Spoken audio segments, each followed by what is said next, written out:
রাসূল আমার নেতা না। আমি সকল মা বোনদেরকে বলবো, তোমরা এই মুল্লা মুর্শিদের সন্তান পেটে ধারণ করবা না। আস্তাগফিরুল্লাহ। আমি সকল আলেমদেরকে বলবো এই লোকের জানাজাতে কোনো আলেম না পড়ায়। কেউ না পারাক, আমরা পারাইয়া। আরে ভাই, আপনি এটা কি করেন? এই লোক আলেমদের নিয়ে এত বড় কথা বললো, তারপরে আপনি আমরা তো কিচ্ছু কইছে না, তোরা কইছে, আলেমরা কইছে, বন্ডারা তো কিচ্ছু কইছে না।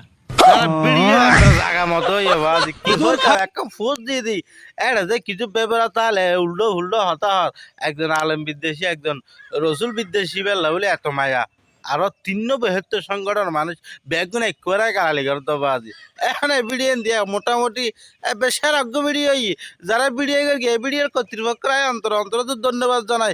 আর যারা বলবো যে তারা তো অন্তর অন্তর তো একেবারে চরম বড় যায় হতাশা কি হয় না